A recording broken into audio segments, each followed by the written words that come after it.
E a primeira mudança que houve no programa foi justamente do nome. A ideia, o day after, né, o dia seguinte à pandemia da Covid-19, tem sido pensada pela equipe do desenvolvimento econômico desde o primeiro dia em que ela afetou o nosso Estado. Diante das demonstrações que víamos acontecendo em todo o mundo, de estados que flexibilizaram ou que não adotaram qualquer medida de isolamento ou de distanciamento social, qualquer protocolo, até aqueles que adotaram protocolos mais rígidos, como, por exemplo, a Coreia do Sul, né? E depois, precocemente, reabriram as segundas ondas de contaminação, enfim. E foi alterado o nome de programa para Pacto Social, justamente para frisarmos a necessidade de uma participação ativa da sociedade, não só na execução deste plano, mas também na colaboração em sua elaboração. Este plano hoje é submetido à sociedade em geral, à imprensa em geral, à sociedade civil organizada e aos cidadãos. Tem por objetivo submetermos ao debate as medidas, submetermos ao debate a eventual necessidade de recrudescimento ou a possibilidade de flexibilização, mediante critérios objetivos, os critérios que nós encontramos e determinamos, avalizados pela Secretaria de Saúde. Nosso trabalho sempre em conjunto com as autoridades sanitárias, observando as orientações das autoridades sanitárias e da Secretaria de Saúde, para podermos entregar um mínimo de previsibilidade, tanto aos cidadãos quanto ao mercado de uma maneira geral. Hoje, a recessão mundial, ela é efeito justamente da falta de previsão, da falta de expectativa, da falta de estudos, da falta de mensuração dos efeitos econômicos. Essas são macroetapas que vivenciamos da Covid-19, nos remete à primeira apresentação que fizemos ao governador logo no início da crise, em que passamos pela descrença de muitas pessoas, mas nunca... e a partir do momento que chegou o primeiro contágio no estado do Rio de Janeiro, o secretário de Saúde, à época, nos alertou para o seu perigo e sempre nos pautamos pela orientação da Secretaria de Saúde. Então, a primeira fase foi bem rápida, principalmente por conta das orientações técnicas que nos foram repassadas pelas autoridades da Secretaria de Saúde e autoridades sanitárias. A reação inicial, que foi necessária, pois quando se chega a uma situação nova, somos todos amadores, e por isso mesmo precisamos ter uma reação inicial de isolamento, uma reação inicial que se mostra mais adequada, para que tenhamos tempo de aprender o que é o novo, o que significa o novo e quais são os seus potenciais efeitos. Uma crise de governança, pois para lidar com esse novo, é necessário, em uma estrutura tão grande quanto a do Estado, é necessária a implementação de procedimentos novos, de novos processos, de novas medidas, novos profissionais, novos insumos, nova estrutura, novos mercados. A fase de aprendizado é contínua, muda o aprendizado, muda o conteúdo, muda o objeto, mas ela é contínua e serve para justamente podermos planejar os próximos passos. E, após isso, a reorganização da política econômica do Estado já tem sido estudada, tem sido prevista no mundo inteiro, estudos econômicos. Lembro que há 60 dias atrás, nós já tínhamos uma discrepância de estudos econômicos que previam entre 2% de crescimento e 6% de decrescimento entre os 20 maiores institutos de pesquisa econômica nacionais e internacionais para o Brasil. Sempre alertamos que, diferente daquela recessão de 2009, essa seria uma recessão que atingiria o estado do Rio de Janeiro, que atingiria o Brasil, que atingiria o mundo em forma de ondas, pois, à medida em que os mercados foram sendo fechados ciclos econômicos, foram sendo fechadas atividades industriais, comerciais e serviços, e à medida em que eles iam abrindo, não se tinha o mercado consumidor igualmente abrindo. Enquanto primeiramente se fechou em parte o mercado necessariamente produtivo, como o mercado chinês, ainda quando no primeiro movimento de reabertura do mercado chinês, os maiores mercados consumidores estavam apenas iniciando o isolamento e a interrupção das atividades produtivas, como, por exemplo, o próprio Estados Unidos, a Europa, o Brasil, as Américas de uma maneira geral. E a partir disso tudo, certamente chegaremos ainda na reorganização social, que já começou de maneira empírica, mas que a partir do fim da crise da saúde será implementada de maneira institucional. A reação inicial do Estado do Rio de Janeiro pode ser equivalente, pode ser equiparada às medidas, às reações iniciais, pelo menos aquela época em que adotado, acredito que o primeiro decreto de regras de distanciamento social tenha sido editado perto do dia 15 de março, acredito que dia 17, ou algo assim, 16 de março. Então, naquela época nós já tínhamos medidas adotadas na França, na Espanha, na Itália e na China, e na China principalmente nós já tínhamos resultados comprovados de sua efetivação. Então, por isso, adotamos também daquele momento. Essa foi a resposta inicial do Estado do Rio de Janeiro. Suspensão de visitação de pontos turísticos, suspensão de aglomeração de pessoas, eventos de entretenimento, eventos esportivos e diversas outras atividades, fechamento de cinemas, shopping centers, suspensão de aulas em escolas e faculdades, creches. Lembro-me até que numa primeira etapa, suspendemos as aulas das creches e as creches viraram colônias de férias, permanecendo, portanto, a aglomeração de crianças ali naquele local, que são vetores de transmissão também. Medidas mais duras poderiam ter sido tomadas, mas ainda naquele momento não eram necessárias. À medida em que foram se mostrando necessárias, e assim é o direito, assim é a formatação de uma legislação que caminha após a humanidade, que caminha após a experiência social e delas é resultado, adotamos essas medidas como sendo necessárias naquele momento. E a evolução dos casos de coronavírus, a evolução das atividades essenciais, atividades que no primeiro momento não eram tidas como essenciais, mostraram-se complementares àquelas que eram sim consideradas atividades essenciais, e por isso foram incluídas.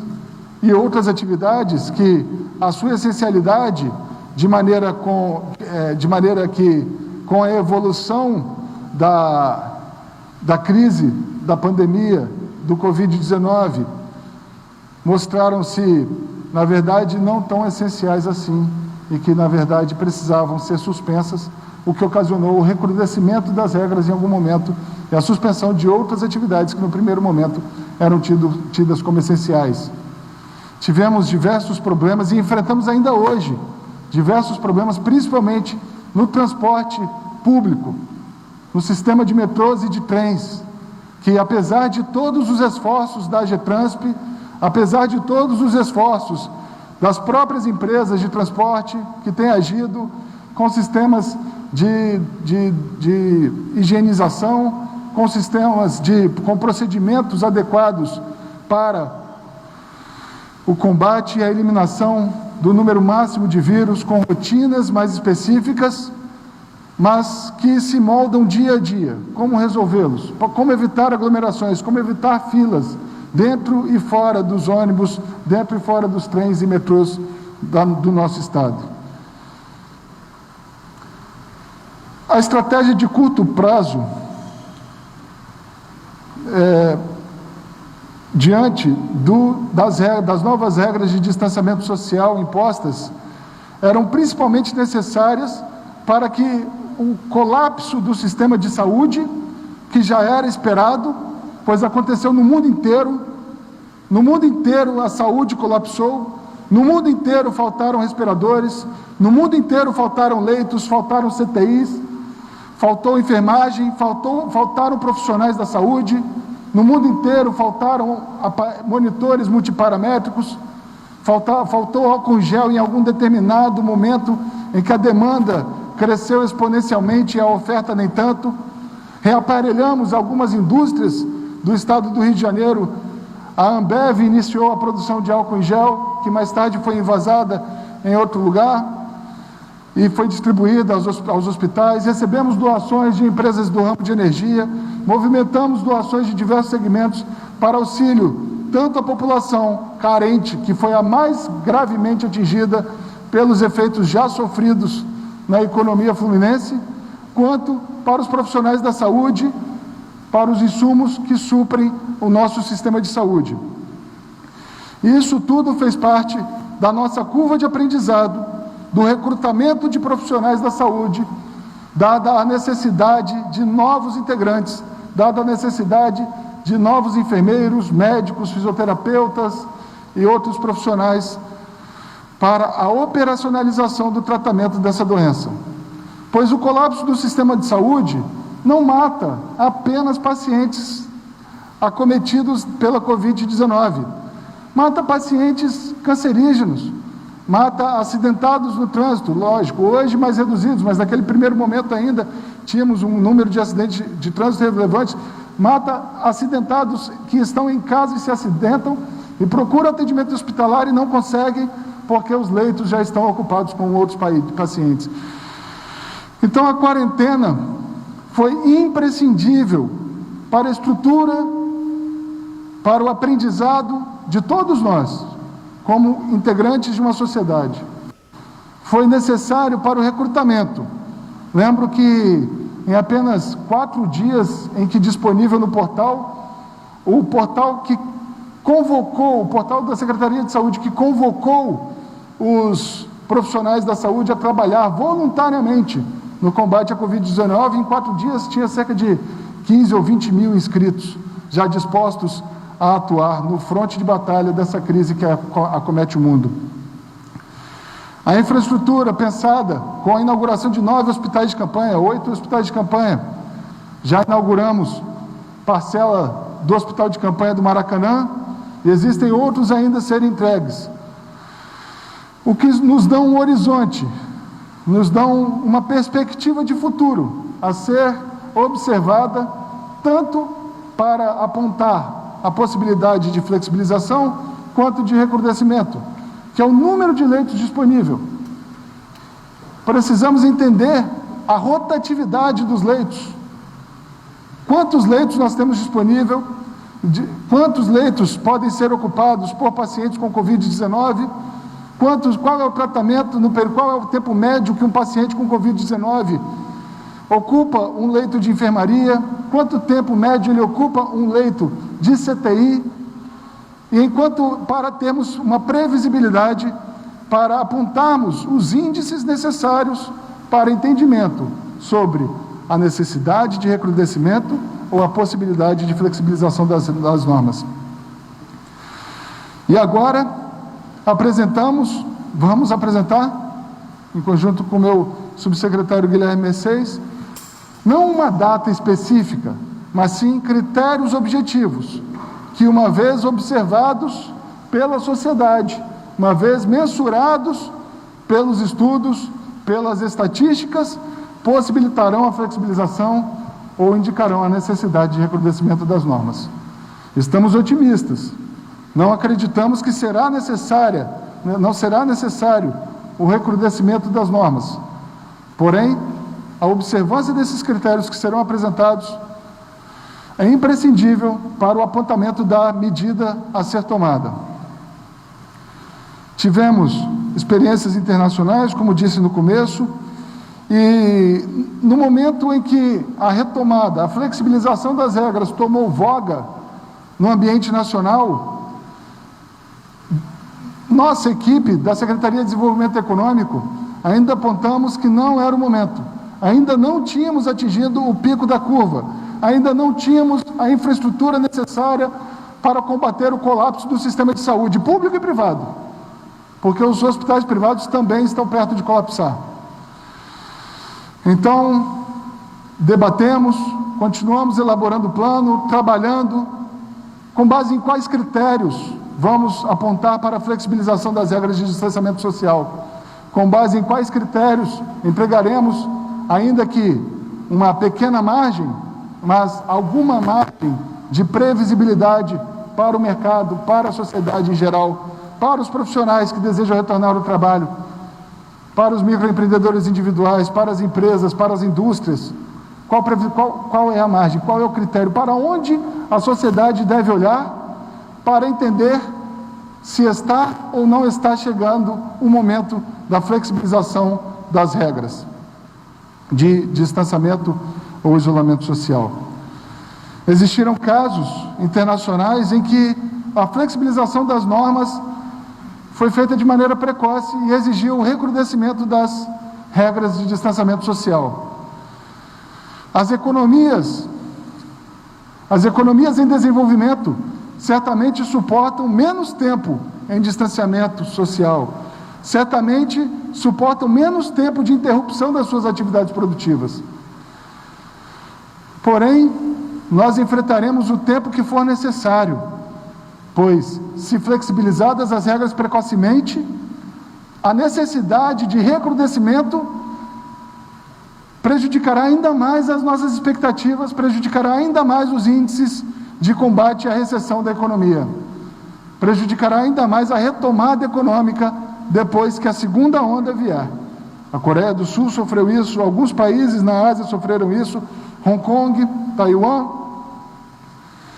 E hoje li um artigo falando que a Suécia, que não aplicou as regras de distanciamento social no primeiro momento, que não aplicou protocolos para as relações interpessoais, é quem vai menos crescer, é quem vai mais decrescer economicamente dentre os países nórdicos neste ano de 2020, e é quem vai menos crescer. Quem tem a menor expectativa econômica de crescimento dentre os países nórdicos é aquele país que não aplicou o distanciamento social ou aplicou mais tardiamente o distanciamento social, que é a Suécia. E aqui, já entrando nas especificidades do nosso plano, gostaria de dividir aqui o palanque com o subsecretário Guilherme Messias, para que ele possa explicar o objetivo, a metodologia. Nosso programa está faseado com base na melhor experiência internacional e adequada à realidade local do estado do Rio de Janeiro. Não acreditamos, esse trabalho todo, refrisando, foi feito de acordo e avalizado em conjunto pela Secretaria de Saúde, de maneira que o que vai pautar a necessidade de recrudescimento das normas ou a possibilidade de sua flexibilização será a orientação técnica da Secretaria de Saúde. O que vai determinar se são atividades essenciais ou não são é a resolução conjunta da Secretaria de Desenvolvimento Econômico, ponderando as questões econômicas, e a Secretaria de Saúde. O que vai determinar os protocolos de operação, resolução orientada pela Secretaria de Saúde. Então, a importância da técnica das autoridades sanitárias neste momento é da mais suma relevância. Está faseado e, já agradecendo, passo a palavra ao Guilherme Messias. Muito obrigado. Boa tarde a todos. Seguindo as palavras do secretário, vou apresentar aqui a parte técnica de construção do plano, enfatizando, dando sequência a essa ênfase muito importante no trabalho conjunto da área de desenvolvimento econômico com a área de saúde desde o início do processo. O nosso entendimento é que nunca houve o dilema entre saúde e economia.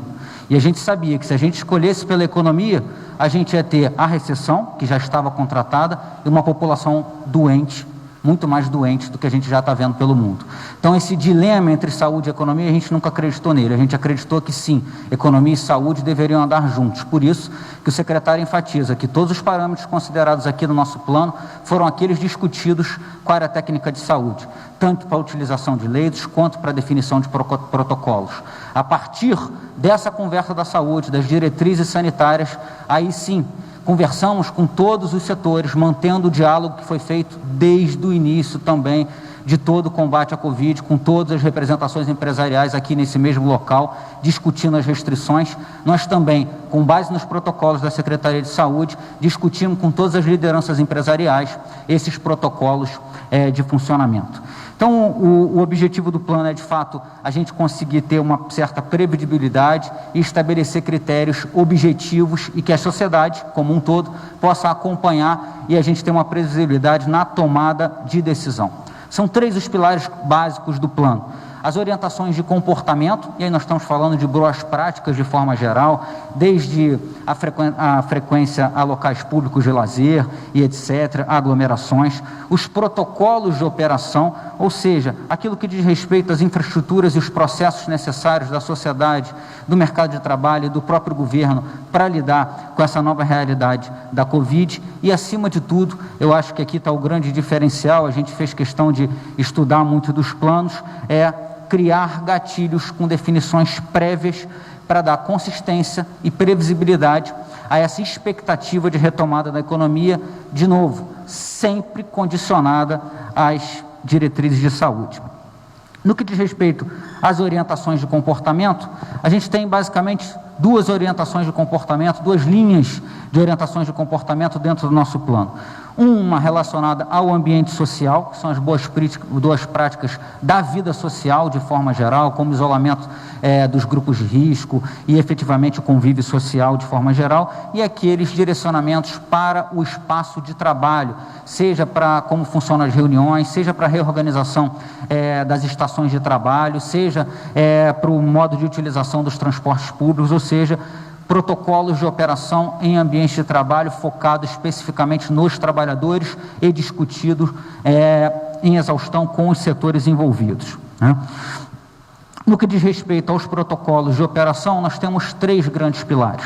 Primeiro, a gente tem sim, a despeito de toda a dificuldade que há no mundo inteiro na contratação de testes e aplicação de testes, é natural que a oferta da economia consiga se ajustando ao longo do tempo e essa oferta de testes consiga chegar assim à ponta e a gente consiga a partir de então expandir o número de testes focado no mercado de trabalho. E aqui novamente a gente está em parceria tentando conversar com as lideranças empresariais para que esse seja um trabalho conjunto da sociedade empresarial com o governo no que diz respeito a que a gente possa fazer o máximo de testagem nos trabalhadores para que a gente possa dar segurança aos trabalhadores e às empresas. Porque aqui está um ponto muito importante que a gente sempre se preocupou. A gente pode falar de retomada, as empresas estão falando de retomada e obviamente ansiosas para fazer a retomada, mas a gente tem que ter muito cuidado não só com a saúde dos trabalhadores, mas também com a segurança das empresas no que diz respeito ao cuidado e o possível passivo trabalhista com seus trabalhadores. Então, as regras para a volta ao trabalho, as regras e os pactos com os trabalhadores têm que estar muito definidos para proteger não só eles, como também as empresas. E a partir desses testes, a gente tem que começar sim a pensar em políticas de rastreamento e isolamento específico, porque na medida que você vai flexibilizando, a gente tem que aperfeiçoar essas técnicas de isolamento e ser cada vez mais cirúrgico nas questões. A gente está com um plano geral, por exemplo, mas isso não impede que alguma cidade tenha uma ação mais específica, mais dura, ou dentro de uma cidade grande como a capital do Rio, eu tenha pontos específicos que eu tenha a ter restrições mais duras à circulação, mas a verdade é que conforme a flexibilização vai acontecendo, você tem que ser mais preciso e pontual nos controles, e aí o rastreamento e isolamento ganha cada vez mais um papel central. E, obviamente, os protocolos que a própria Secretaria de Saúde nos enviou no que diz respeito à higiene e distanciamento social. É bom reforçar esse ponto da saúde, foi feita uma nota técnica da Secretaria de Saúde para embasamento do plano. E, finalmente, entrando na explicação dos gatilhos, que eu acho que aqui é o nosso grande balizador de sociedade, de setores produtivos e de governo para a função. E aqui eu enfatizo muito o que o secretário disse no início, que diz respeito ao nome do plano, né? A gente está falando num pacto social não porque é bonito o nome, mas porque a gente só vai conseguir flexibilizar se a gente tiver um pacto entre sociedade e governo. E é nesse sentido que foram escolhidas as 2 gatilhos para o nosso plano de retomada. O primeiro gatilho é a capacidade hospitalar, né, que é a taxa de ocupação dos leitos de UTI, e evidentemente esse gatilho aqui diz muito sobre a responsabilidade do governo de conseguir ofertar UTI para aqueles portadores da Covid. Então, sim, o governo sabe do seu papel e coloca isso no plano, mas ao mesmo tempo chama a sociedade para um pacto na medida em que os novos casos de Covid, ou seja, o comportamento da pandemia dentro da sociedade depende do comportamento dela mesma. Então, na verdade, com esses 2 indicadores, a gente chama tanto a responsabilidade do governo quanto da sociedade no que diz respeito ao combate da pandemia. Então, a gente está falando da taxa de crescimento dos novos casos da Covid-19 no Estado, e obviamente isso pode ser acompanhado por cada município, e a ideia é que a gente faça esse acompanhamento toda semana, né? No caso a Secretaria de Saúde, se comprometa a divulgar os gatilhos, né, esses 2 indicadores, toda semana, para que a gente acompanhe uma média dos últimos 7 meses, dos 7 dias, comparado à média dos 7 dias imediatamente anteriores. Por que a média? Porque, obviamente, vocês têm visto, né, há uma dificuldade de dados muito grande, de precisão de dados no que diz respeito à Covid, então a gente tem oscilações diárias que poderiam nos levar a decisões precipitadas. Então a ideia aqui é que a gente adote a relação entre as médias para que a gente tenha um indicador mais estável e possa tomar decisões com mais calma, com avaliações semanais periódicas. A ideia é que a Secretaria de Saúde possa divulgar os indicadores na sexta-feira, os indicadores da semana, e aí sim é estabelecido o planejamento para que se comece na segunda-feira a mudança ou não das fases, como eu vou apresentar agora, tá?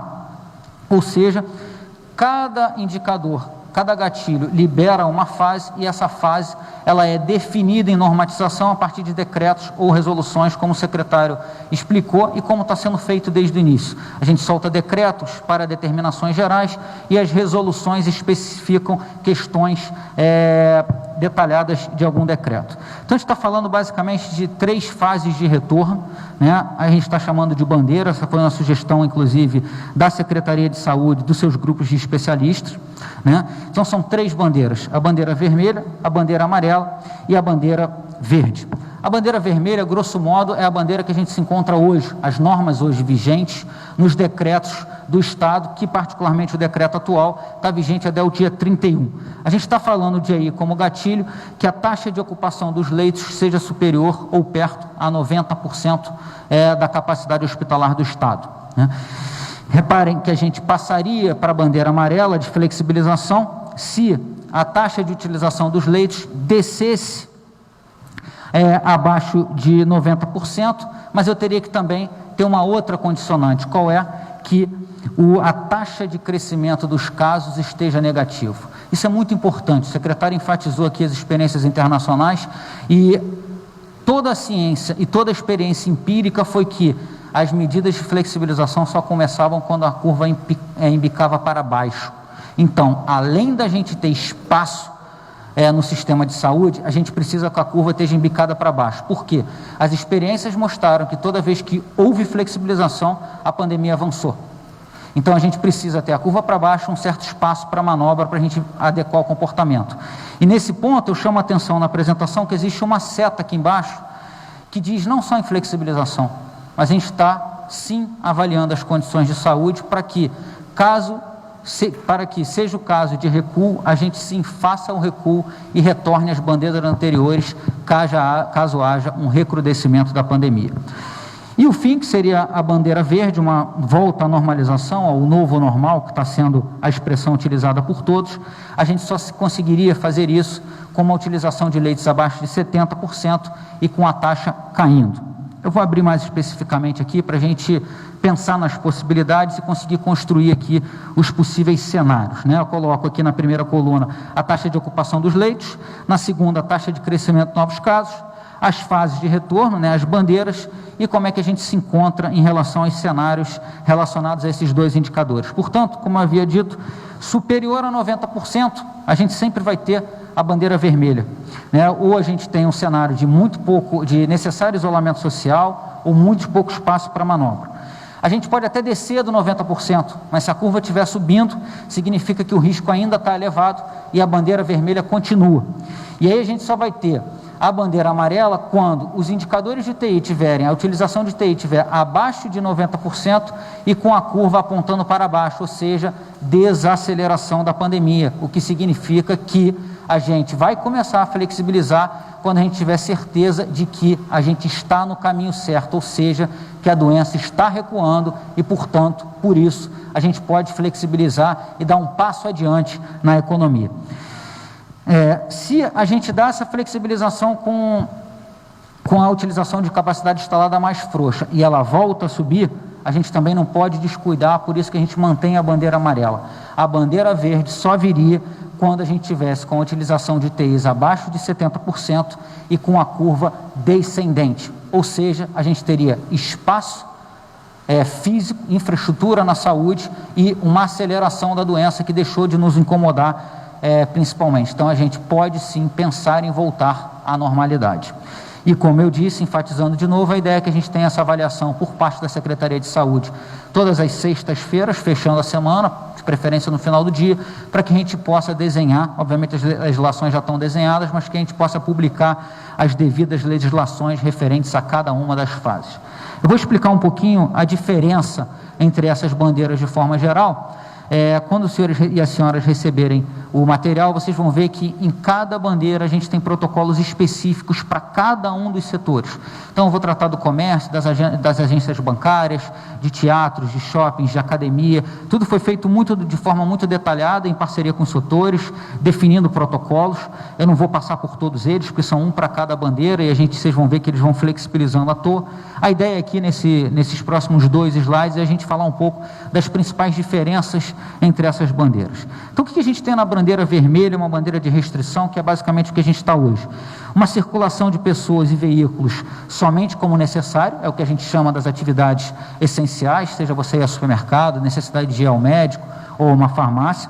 Os locais públicos de lazer e turismo não devem ser utilizados, a gente vem enfatizando isso consistentemente, praia, lagoa.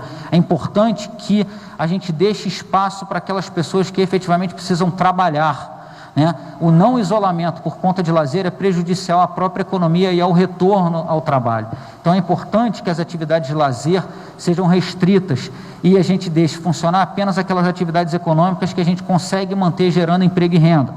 No caso dos restaurantes, a capacidade restrita, lembrando que essa é uma determinação para todo o Estado, né? Então a gente pode ter municípios onde a pandemia esteja mais branda e aí o Estado sugere que ele funcione no máximo até 30% da sua capacidade e com 2 metros entre as mesas, né? Alguns municípios, como é o caso do Rio de Janeiro, onde a pandemia é mais forte, isso pode ser recrudescido, como foi aqui, com o fechamento dos restaurantes apenas para takeaway e delivery, mas de forma geral, a orientação na bandeira vermelha é que naqueles municípios que consigam áreas, vá só até 30% da capacidade dos restaurantes e sempre respeitando os 2 metros de distanciamento das mesas.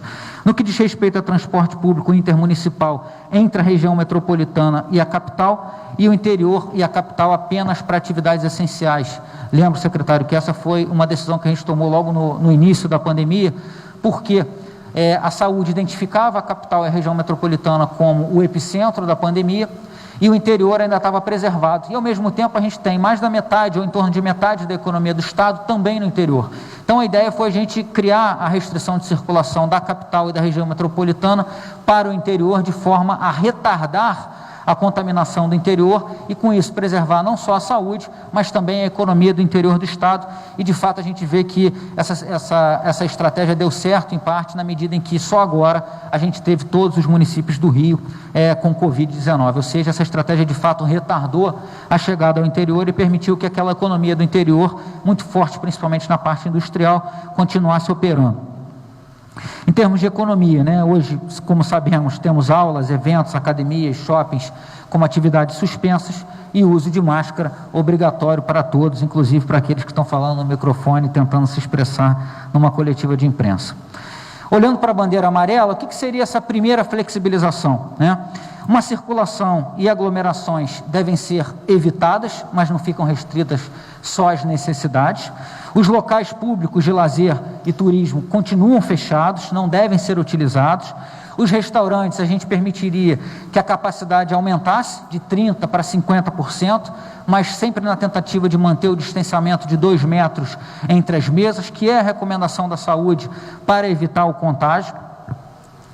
Algumas atividades continuariam suspensas mesmo nessa primeira fase de flexibilização, estou falando de aulas, eventos, feiras, shows, e o comércio ambulante, que causa aglomeração e a gente não consegue fazer o controle específico de espaçamento e utilização de itens de higiene. Então a gente precisa que esses eventos, essas atividades que a gente não consegue controlar, continuem restritas mesmo na primeira fase de flexibilização, mas nessa primeira fase de flexibilização a gente já pode pensar sim numa atividade restrita, mas num funcionamento restrito sim de shoppings, atividades desportivas, academias, sempre com limitações de espaço entre os usuários e, evidentemente, respeitando os protocolos de higiene definidos pela Secretaria de Saúde. E aqui, nessa segunda fase, o transporte público já poderia, no caso intermunicipal, ocorrer sem restrições, ou seja, é uma flexibilização parcial e sempre observando o espaço que a saúde nos dá. E por fim, né, a fase de bandeira verde, que seria uma volta ao normal, ou novo normal, que evidentemente o mundo, nem o estado do Rio de Janeiro vão voltar a ser os mesmos depois dessa pandemia. As aglomerações ainda devem ser evitadas, mesmo quando a gente estiver falando de bandeira verde. Eu acho que essa é uma questão que a gente vai ter que acostumar ao longo do tempo, as aglomerações vão ter que ser evitadas, mas a gente pode sim voltar a utilizar os locais públicos de lazer e turismo, obviamente respeitando esse distanciamento e evitando a aglomeração exagerada. O uso de máscara deixa de ser obrigatório, mas há recomendação para que ele seja feito principalmente em atitudes, em ocasiões de muito contato ou de muita aglomeração, onde a aglomeração não pode ser evitada.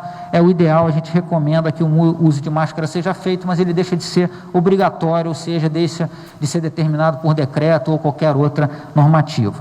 Os restaurantes passariam aí sim a ficar sem as limitações, evidentemente mantidas as boas práticas de higiene, e a economia, aí sim, a gente está falando de retorno das aulas e de outros setores que poderiam retornar sempre respeitando protocolos de higiene e de reorganização de espaço, né, de shows, eventos e etc. A gente sempre tentando controlar isso. E o transporte público, tanto intermunicipal quanto interestadual, sem também restrições, obedecidos os decretos. Só para finalizar, secretário, não vou entrar em cada um dos protocolos, mas no material que vocês vão receber e podem olhar ali na tela, vem descrevendo todos os protocolos para todos os setores, em cada uma das bandeiras, especificando e dando transparência à sociedade e aos setores, para que a gente tenha manuais de funcionamento e utilização da economia nos próximos meses. O governador Wilson Witzel determinou critérios objetivos para a concessão desses créditos e os primeiros contratos já foram assinados. Já firmamos mais de 200 contratos e estamos em vias. Nossa expectativa é de mantermos pelo menos mais de 40 mil postos de trabalho com esses recursos. Haja vista que uma das contrapartidas, e assim foi estabelecido pelo governador Wilson Witzel, para a concessão desses empréstimos, é a manutenção dos postos de trabalho que as empresas guarneciam ainda em janeiro. Já estamos em conversas avançadas com o BNDES para buscarmos um aporte especial para fomentar a linha de crédito emergencial de cerca de R$1 bilhão e que possibilitará novas rodadas de solicitações de créditos à AG Rio, possibilitando assim a manutenção de muitos mais postos de trabalho e o fomento da atividade fluminense. Uma outra diretiva, e é sempre importante lembrarmos dos impactos econômicos que as crises passadas causaram. Serviços como WhatsApp, Uber, iFood não existiam antes da crise econômica de 2009.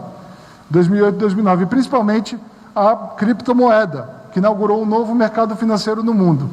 Essa crise também impactará as relações sociais, impactará o comportamento econômico de toda a sociedade mundial. Apostamos muito em alguns programas que já temos desenhado na Secretaria sobre o fomento da atividade local, da atividade regional, da atividade produtiva se retroalimentando. O fomento das atividades produtivas nas comunidades e o fomento da aquisição de produtos locais. Experiências que já deram certo no mundo inteiro, temos a certeza de que serão ainda mais fomentadas no momento de crise econômica que está por vir. Muito obrigado.